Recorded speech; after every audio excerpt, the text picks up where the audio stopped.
En 2030, il est fort possible que vous ne possédiez même plus votre voiture. Vous la louerez au mois. Ces fonctions seront verrouillées derrière des abonnements, un paiement en retard. Le système l'immobilise à distance. Un trajet hors des zones autorisées, le géorepérage la bride automatiquement. Et si vous la revendez, les options que vous avez payées pourraient disparaître et ne pas être transférées au nouvel acheteur. Ce n'est pas une dystopie de science-fiction. Les pièces du puzzle existent déjà, sous nos yeux. Regardez BMW.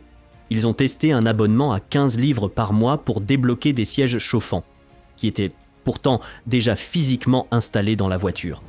La marque a subi une telle vague de haine qu'elle a dû stopper l'idée. De son côté, Mercedes propose de payer environ 750 € par an pour libérer une meilleure accélération sur ses électriques EQE et EQS. Le moteur est le même, la puissance est là, elle est juste bridée par un logiciel. Tesla a même franchi la ligne rouge dès 2020. Ils ont retiré à distance l'autopilot d'une Model S d'occasion après sa revente avant de faire marche arrière face au scandale. Le piège de l'abonnement n'est pas une menace hypothétique, il est déjà là. Ce qui rend tout cela possible, c'est une infrastructure invisible que la majorité des voitures récentes embarquent déjà. Les constructeurs sont en train de transformer l'automobile. Ce n'est plus un produit que vous possédez, c'est une plateforme qu'ils contrôlent. La plupart des véhicules neufs sont connectés en permanence. Depuis 2018, le système d'urgence eCall est obligatoire en Union européenne. C'est une porte d'entrée. Par-dessus, les marques ajoutent leur propre couche de télématique qui dialoguent en continu avec leurs serveurs. Résultat, ils ont le pouvoir d'activer, de désactiver ou de modifier votre voiture à distance, sans votre accord, et indépendamment de ce que vous avez payé le jour de l'achat. L'abonnement au siège chauffant de BMW n'était donc pas une erreur de parcours. C'était un ballon d'essai.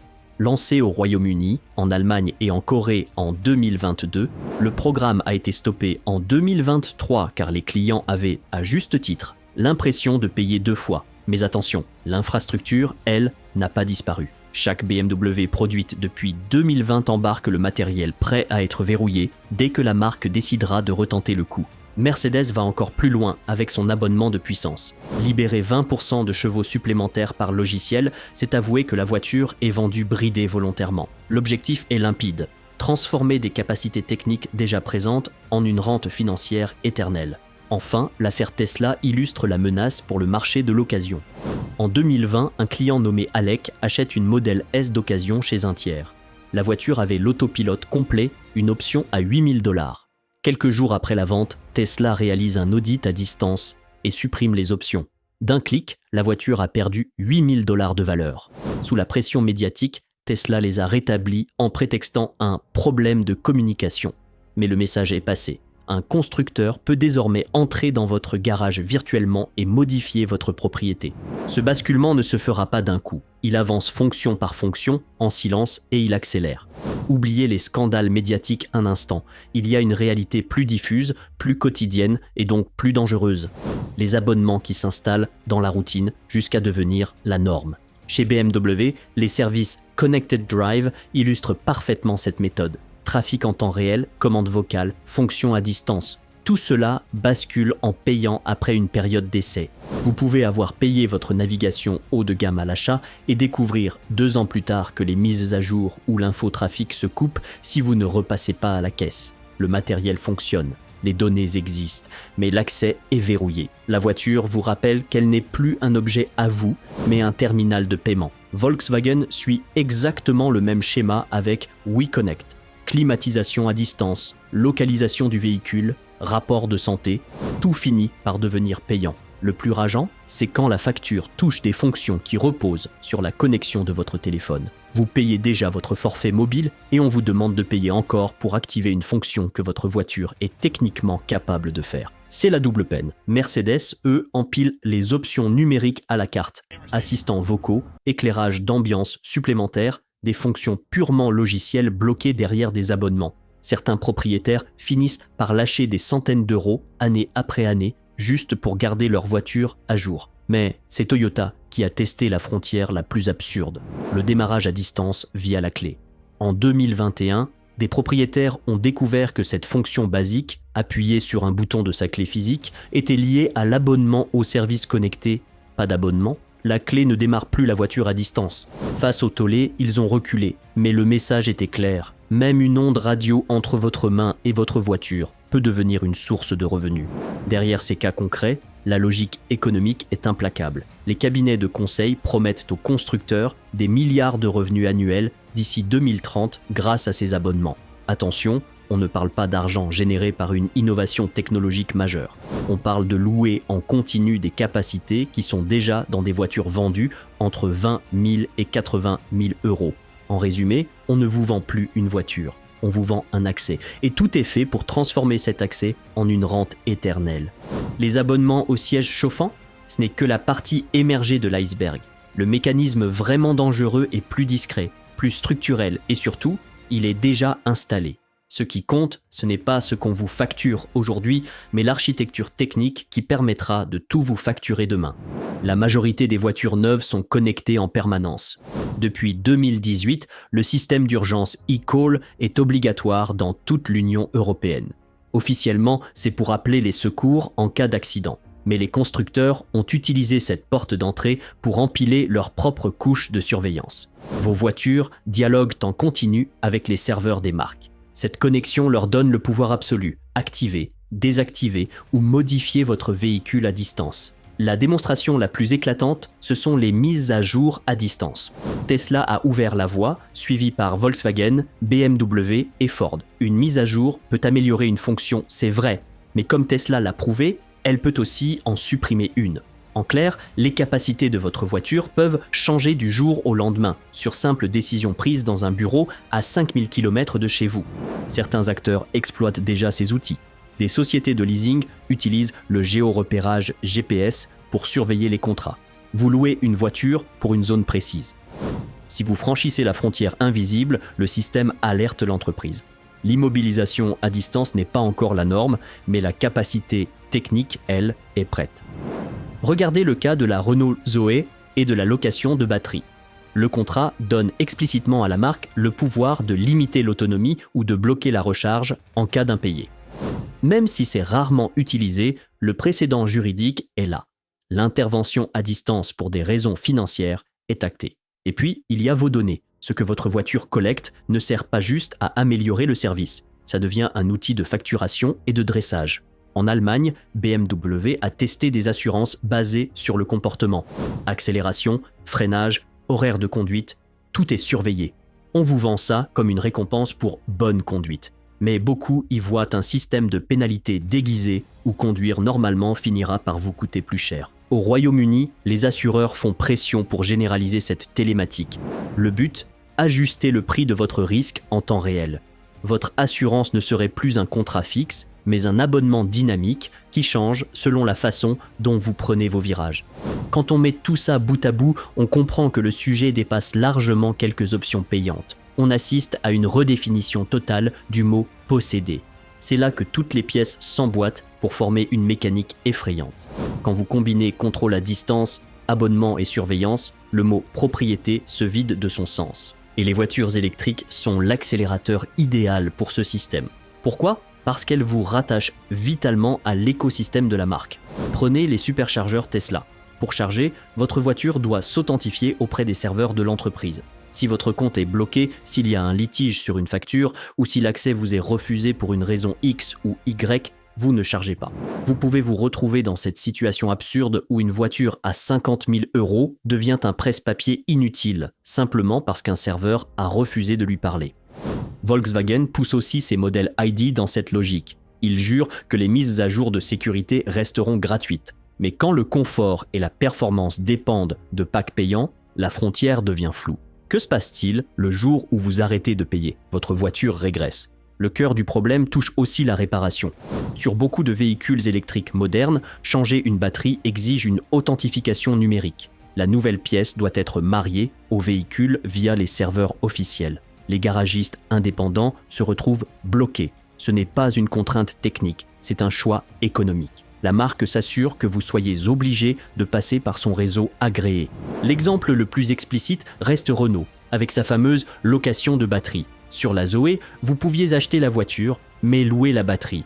Le contrat est noir sur blanc. Le constructeur a le droit de limiter l'autonomie ou de couper la recharge à distance en cas d'impayé. Vous n'avez plus seulement une voiture connectée. Vous avez une voiture dont l'organe vital, le cœur même du véhicule, est tenu en otage contractuellement. On comprend le fil conducteur. Il ne s'agit plus de vous vendre une innovation. Il s'agit de transformer une dépendance technique en dépendance financière. Et le but ultime, c'est de rendre cette dépendance si normale qu'elle finisse par devenir invisible. Ne comptez pas trop sur la politique pour freiner cette machine. Dans certains cas, c'est même l'Europe qui installe les rails sur lesquels ce train va rouler. Officiellement, on nous parle de climat, de sécurité, d'efficacité énergétique. C'est louable. Mais derrière ces beaux discours, on construit un monde où chaque voiture devient un mouchard permanent. Le paquet climat européen Fit for 55 encourage massivement le partage de données. L'idée est de créer des écosystèmes connectés pour fluidifier le trafic. Sur le papier, c'est pour la bonne cause. Dans les faits, cette connectivité obligatoire crée exactement l'infrastructure dont les constructeurs ont besoin pour vous surveiller et vous facturer. Des discussions sont déjà en cours pour lier votre immatriculation, votre assurance et votre suivi pollution à une connexion Internet active. Rien n'est encore voté définitivement, mais les documents de travail circulent. Le discours officiel parle de sécurité routière. Mais une fois que l'architecture est en place, rien n'empêche de l'utiliser pour toute autre chose. Le test le plus concret, c'est la taxation au kilomètre. L'Allemagne, la France ou les Pays-Bas ont déjà expérimenté des systèmes où l'on ne paie plus une vignette fixe, mais une taxe à la distance parcourue. Pour que ça marche, il n'y a pas de secret. Il faut un accès direct et continu à la position GPS de votre voiture.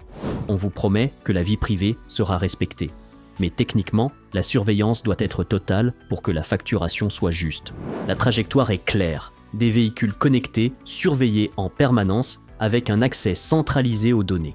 Que ce système devienne un outil de raquette par abonnement dépendra des lois futures. Mais une chose est sûre, la couche technique, elle, est déjà en train d'être posée. Relions maintenant les points. Si on suit la trajectoire actuelle, le mot « propriété » va changer de sens. Ce n'est pas une prophétie. C'est la suite logique des technologies déjà en place. Imaginez 2030, vous n'achetez plus une voiture, vous souscrivez à un pack mobilité. Au lieu de signer un chèque de 30 000 €, vous payez 399 € par mois. Mais attention, avec des conditions. Votre forfait inclut 1500 km. Vous voulez rouler plus? Vous payez au kilomètre. Vous voulez partir en vacances à l'étranger? Votre voiture est géolocalisée. Si vous franchissez la frontière sans avoir pris l'option « voyage », le véhicule se bride ou vous facture une pénalité automatique. En cas d'impayé, la punition est graduelle et impitoyable. Premier avertissement, l'écran tactile se bloque. Deuxième avertissement, la climatisation et le chauffage sont coupés à distance. Troisième étape, la voiture refuse tout simplement de démarrer. Plus besoin d'huissier pour saisir le véhicule, c'est le logiciel qui fait la loi. Même la réparation devient un piège. Les pièces seront sérialisées, c'est-à-dire codées numériquement. Vous voulez changer un alternateur ou un phare chez un garagiste indépendant? Impossible. Si la pièce n'est pas validée par les serveurs du constructeur via une connexion officielle, la voiture la rejette. Le petit mécano du coin disparaît et les coûts de main-d'œuvre explosent car le constructeur a le monopole absolu. Quant à la revente, elle pourrait être soumise à autorisation. Les options que vous avez louées ne se transfèrent pas. Le nouvel acheteur doit repasser à la caisse. Enfin, la surveillance devient totale. Vitesse, localisation, style de conduite, tout est transmis en permanence. La vie privée devient un souvenir, non pas parce qu'une loi l'interdit, mais parce que, sans cette connexion, le système refuse de fonctionner. C'est un futur possible. Il est conçu pour être rentable, pas pour être libre. Mais la bonne nouvelle, c'est que ce modèle a une faiblesse majeure. Il ne peut s'imposer que si nous, les conducteurs, nous l'acceptons. Si ce futur vous inquiète, sachez une chose. Rien de tout cela ne fonctionne si les conducteurs refusent d'entrer dans le jeu. La voiture à la demande n'est pas une fatalité technologique, c'est une construction économique. Et si le marché dit non, le modèle s'effondre. Alors, comment résister? La première méthode est la plus simple, faire durer les voitures d'avant l'ère de la surveillance totale. Il existe un âge d'or de l'automobile, les modèles produits entre 2010 et 2018. Pourquoi? Parce qu'ils offrent la sécurité moderne et la fiabilité, mais leur connectivité reste limitée. Ils n'ont pas encore les mouchards télématiques profonds, ni les verrous logiciels à distance. Dans cette logique, ce sont les dernières voitures que vous possédez vraiment. Les entretenir coûte moins cher sur le long terme que de louer des options à vie sur une neuve. Deuxième piège à éviter, le financement. Lisez les petites lignes. De plus en plus de crédits ou de LOA intègrent des clauses qui vous obligent à accepter la télémétrie au nom de l'évaluation du risque. En signant, vous donnez légalement l'accès à vos données. Si vous le pouvez, achetez comptant ou choisissez un crédit classique qui ne vous espionne pas. La troisième bataille est politique. C'est le droit à la réparation. Sans garagistes indépendants, le constructeur a un monopole total pour vous imposer ses prix et ses abonnements. Soutenir les lois qui forcent les marques à partager leurs outils de diagnostic, c'est s'attaquer au cœur de leur business model. Briser leur monopole, c'est les empêcher de vous taxer à l'infini. Au quotidien, adoptez un réflexe simple. Méfiez-vous des mises à jour. Sur les voitures modernes, on vous pousse à accepter les mises à jour à distance, OTA, comme sur un smartphone. Refusez-les si elles ne sont pas vitales. Une mise à jour peut corriger un bug, oui, mais elle peut aussi ajouter de nouveaux verrous, des publicités, ou préparer le terrain pour un futur abonnement. Si votre voiture fonctionne bien aujourd'hui, ne laissez pas le constructeur modifier son code demain. Enfin, il y a la question des données. Tant que les constructeurs estiment que les données de votre voiture leur appartiennent, ils gagnent. Il faut soutenir les initiatives européennes qui veulent rendre la propriété des données aux conducteurs. La résistance n'a rien d'abstrait. Garder une voiture plus longtemps, refuser une mise à jour, choisir son garagiste, ce sont des gestes simples. Mais mis bout à bout, ils rendent ce futur totalitaire impossible à rentabiliser. L'industrie automobile a retenu la leçon des smartphones. Elle a compris que la vente unique ne suffit plus. Le Graal, c'est le revenu permanent. Apple gagne aujourd'hui plus d'argent avec ses services qu'avec ses téléphones. Les constructeurs veulent copier ce modèle. Ne plus vous vendre la propriété, mais vous facturer l'usage pour toujours. Mais une voiture, ce n'est pas un téléphone, c'est une machine de liberté. C'est l'outil qui permet de travailler, de faire vivre une famille, de partir n'importe où sans demander la permission à personne. Si l'automobile devient un simple service, cette liberté disparaît. Elle se transforme en une permission de circuler, soumise aux conditions générales d'une multinationale. Ce n'est pas du progrès. C'est une forme de féodalisme numérique. On appelle ça pompeusement la mobilité comme un service. Mais la traduction réelle, c'est la fin de la propriété privée. C'est pour ça que de plus en plus de conducteurs font un choix radical. Ils gardent leur vieille voiture, quitte à réparer une Volvo ou une Peugeot de 20 ans jusqu'à ce qu'elle rende l'âme. L'ironie est cruelle. Vous pouvez payer 60 000 € une voiture neuve aujourd'hui et être moins propriétaire qu'avec une occasion à 5 000 €. La vérité simple, c'est que ce modèle ne tient que si nous l'acceptons. Chaque abonnement refusé est un revenu perdu pour eux. Chaque loi sur la réparation indépendante est un verrou qui saute. Chaque voiture ancienne maintenue en vie est un acte de résistance contre l'obsolescence programmée. Le vrai luxe en 2030 ne sera peut-être ni les écrans géants, ni la conduite autonome, ni les 1000 chevaux. Le vrai luxe, ce sera la propriété réelle, la vie privée. Et le fait de conduire une machine qui vous obéit à vous, et pas à un serveur informatique situé à Stuttgart ou à Shanghai.